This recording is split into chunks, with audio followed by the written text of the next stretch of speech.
So, CJ, I want to play you some clips from past guests. Some of these are moments that I think got glossed over a little bit when the episode came out, or maybe we made some social clip off of them and they didn't really pop off as much as I wanted them to. Mhm. And so I want you to hear them and tell me what you'd add or push back on now, or maybe even just give me a like, hell yeah, brother, that was great. Okay. So our first clip is from Steve Isom. He is the CFO and COO of Bloomerang. Sort of the theme here is he's talking about the broadcaster versus the team captain. I learned a long time ago, like, I don't compare myself to the people that I work with. I compare myself to a theoretical person that I believe exists, and I'm pushing so hard to be better than them. And a lot of times, getting words like positive affirmation, you're like, yeah, whatever. Unless it comes from my CEO, then I'm like, oh my gosh, thank you so much. Like, I can't wait. I can't wait for this time next year. I do think that. And I think that one area where finance leaders really struggle with this point specifically, is I'm telling the news, right? Or the analogy that I've started to use is the football game's going on and I am the broadcaster. I'm telling you what the team is doing. The team struggled in the first half. Two things where you fall down doing that. One is you're just commentating on the business. In an investor-backed business, especially, the expectation is you're playing the game. You're in the field.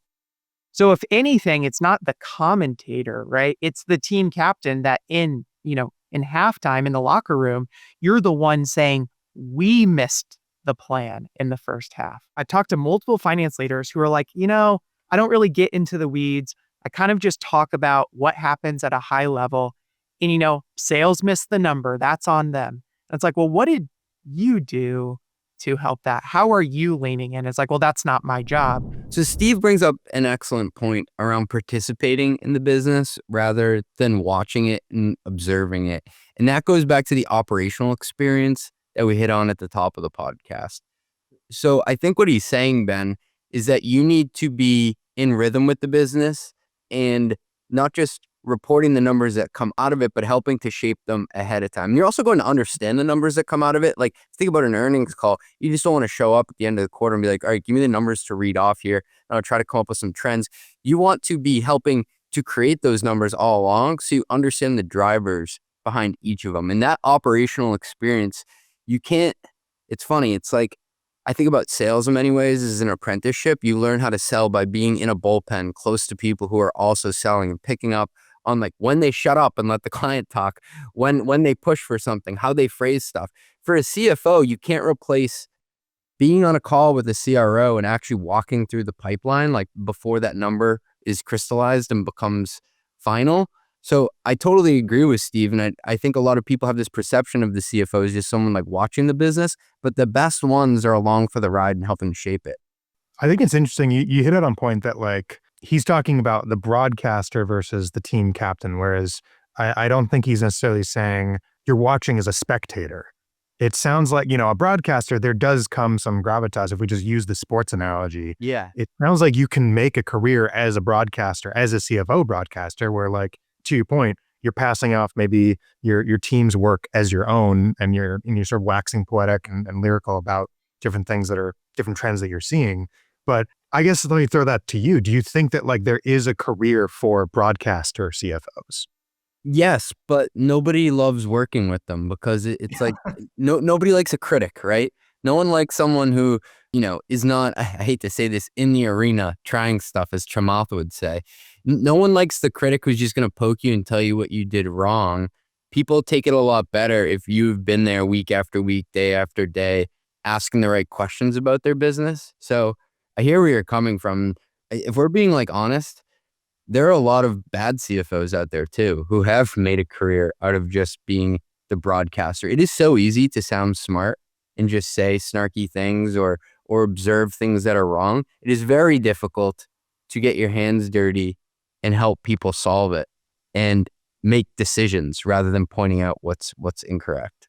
But I have to imagine there's like a balance too of like, you can't just be in the weeds the whole time. Like you do have to kind of, as the team captain, direct maybe your fellow players where to go. Like while you are on the field as well, you do have to like pass off that work, right?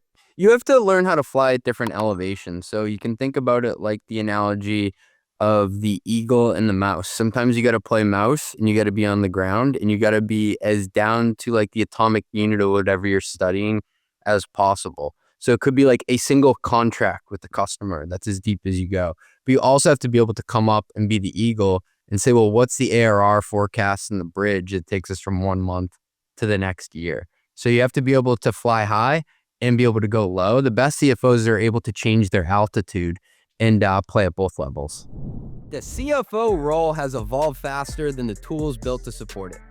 Most finance teams are still running infrastructure designed for a job that no longer exists. The reporting, the reconciling, the close that bleeds into the next month or quarter.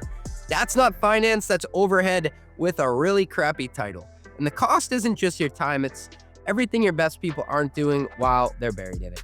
Agentic finance shouldn't multiply your output, it should eliminate the work that was never worth doing in the first place. And that's why I run mostly media on Brex, an intelligent finance platform with AI-powered agents that capture expenses automatically, enforce policy before the spend happens, and close your books in minutes instead of weeks. 35,000 companies like OpenAI, Coinbase, Anthropic, and DoorDash already run on Brex. It's time to get Brex AF. Learn more at brex.com/metrics.